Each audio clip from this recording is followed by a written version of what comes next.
Welcome to the Nashville Music City Grand Prix here at Titan Stadium. It's right behind you. I'm going to speak really loud and possibly put music over this to not get a copyright strike.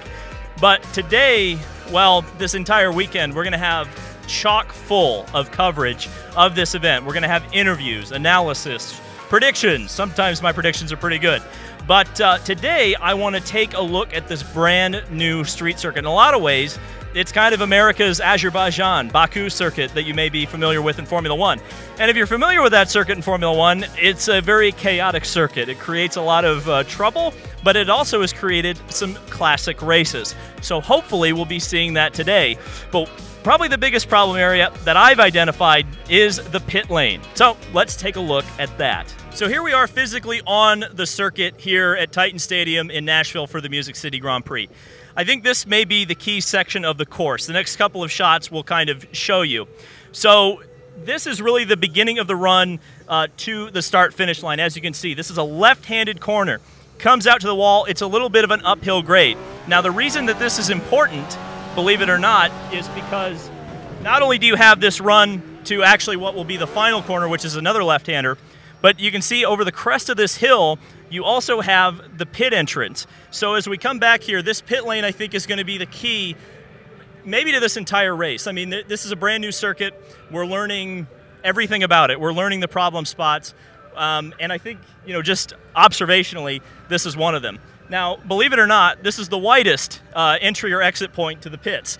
The exit point, which we'll see in just a bit, is much more narrow even than this, and perhaps even more of a sketchy entrance. But as you can see, similar to some street circuits we've seen in the past, like Toronto, it's a curved pit lane. It actually goes again to the left, and the teams are kind of congregated all the way through. You can see a narrow pit entry here. I would expect, especially if you think about under the yellow flags, I think especially because I think we're probably going to expect a lot of yellow in this race, and some of the parts of the course are very narrow. So when you got cars coming down through here, even under green flag conditions, but if you get 2 or 3 of them stacked up here, it could mean you know, somebody loses a wing, somebody breaks something, and that could mean the difference between winning and losing this race, or it could be something that really affects this race. But I think the real choke point is probably about, you know, 500,000 yards, I don't know how far it is, quite a bit of a ways up the pit lane at the exit, because you just got to see this to believe it. So let me show you what I'm talking about. So right down here is the finish line of the course. So really, this is what I guess they consider turn 1. And let me show you, because this is really where I think a lot of the action is going to take place in this race. Really tight, narrow chicane here. It's so narrow, in fact, I don't know. It'd be tough to get 2 cars side by side down here. I'm kind of looking out because, as you can see, there's big barriers in the way. Hopefully those will be moved by the time the race starts. But as you can see, very narrow chicane here. And this is kind of the part I think everybody's kind of looking at as a potential issue, problem, bugaboo, whatever you want to call it.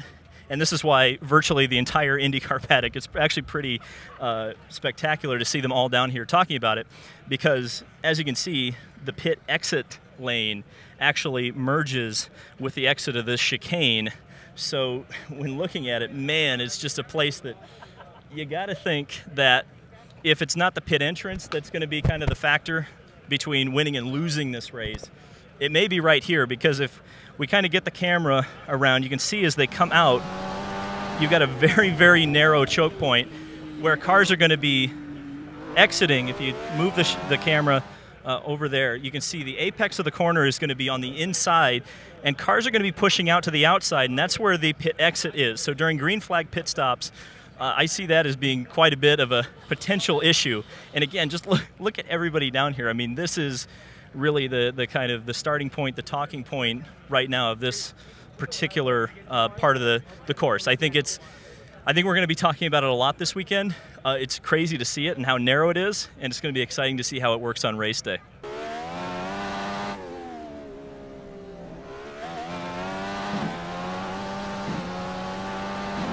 So what we're looking at here is what I think is going to be one of the more crucial and dangerous parts of this course. So this is a right-hander, very bumpy. You can see a little bit of the patchwork that's kind of going on there. Appears to be some sort of concrete, and as you can obviously see, it kind of goes out to a concrete wall. And the reason that that is important, because we kind of move around to the part of the track that I think the media has perhaps talked the most about, which is the bridge.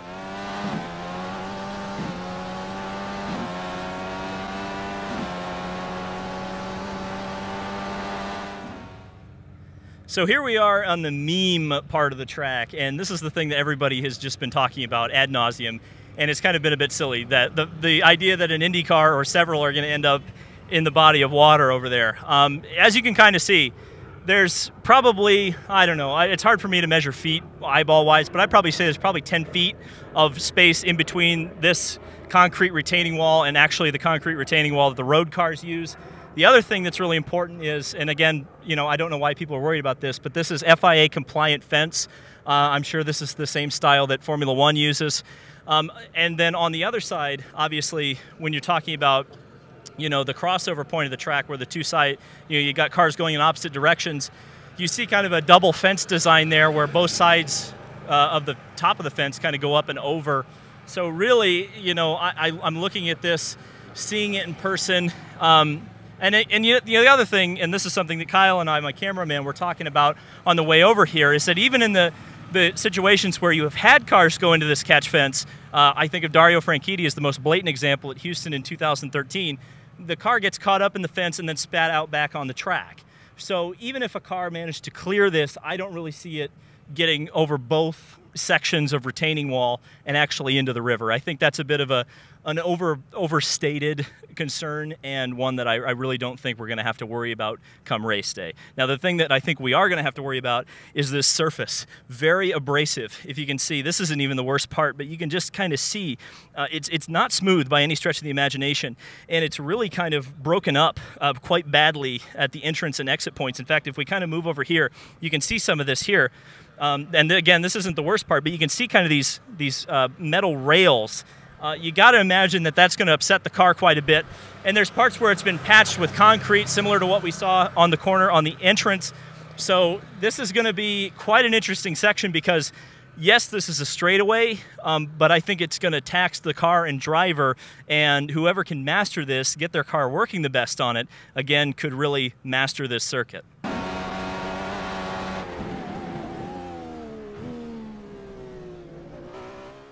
So not much to say here. It's pretty straightforward, but again, the bridge, which again is so rough, and I hope the camera shows this because it really is a steep decline down here. And if you can see, yeah, Kyle's getting down low and kind of showing that off. Really fast. I think this is going to be 180, 190 miles an hour coming down in here.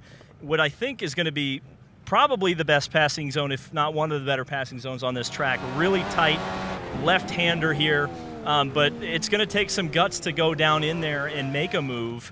And I think a few folks within the IndyCar paddock are expecting that we're going to be replacing a lot of tire barriers down in this particular section. And then we go on to the Kmart version of Baku.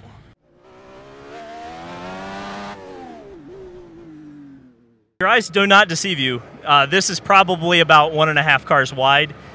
Very reminiscent of the castle section at the Baku Formula One circuit.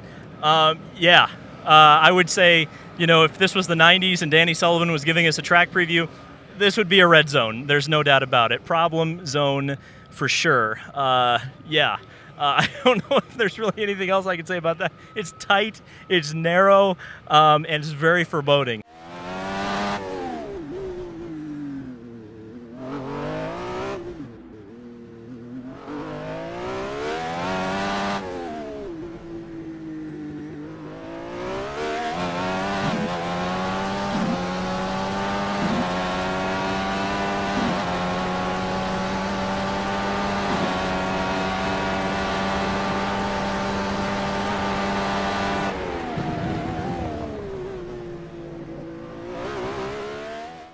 Boy, I'm getting my exercise today. So we've walked through the tight section of the course and up and down the bridge again.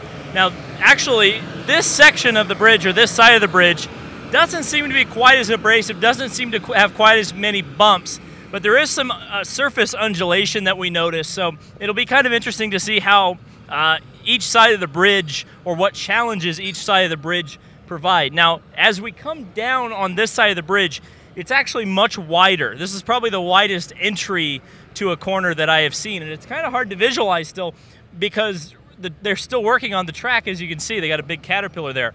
But as we kind of pan around here, you can kind of see that there's a nice, a fairly wide entry. It does tighten up, so Titan Stadium. But this will probably be the best area where you're going to see a lot of people baited into making big moves. Whether or not they actually turn out will be interesting to see. But as you can see, the buses can get through here just fine. So hopefully a couple, maybe 3 IndyCars can get through there all at the same time. But this is one of the final sections, or one of the final corners, that sets you up for that run to the finish line. Now, I may be jinxing myself here, but I wouldn't necessarily expect any photo finishes here based on how the course is set up. The winning move, if it does come down to a shootout, may be made right down here.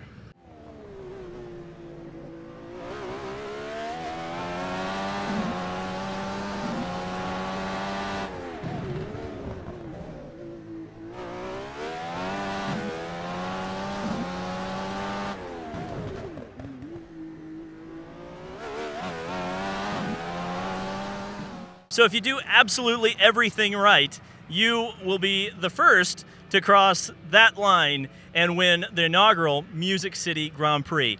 Thanks to our friends at Honda Racing HPD PR for sending over that footage to kind of weave together my incoherent ramblings. But yeah, I think what I said at the beginning of the video will ultimately ring true. I think you're going to see a pretty wild and chaotic race, but ultimately I think it's going to be fairly entertaining. I think the moniker America's Baku might stick, and it's really cool. I mean, we were just talking about it, me and my cameraman Kyle, we were just amazed that this track is what it is, and it's very unique, at least in the United States. It almost feels like a 90s or 80s F1 street circuit. It feels very modern and very expensive, but at the same time it has a lot of those old school elements that I think make a racetrack really cool and unique and interesting and fun to watch a race on. So looking forward to this weekend again. It's going to be packed, hopefully packed with content. Hope you guys will stick with me. Thank you guys so much for watching. This has been David Land on YouTube. Subscribe for more motorsport content, and I'll see you in the next video.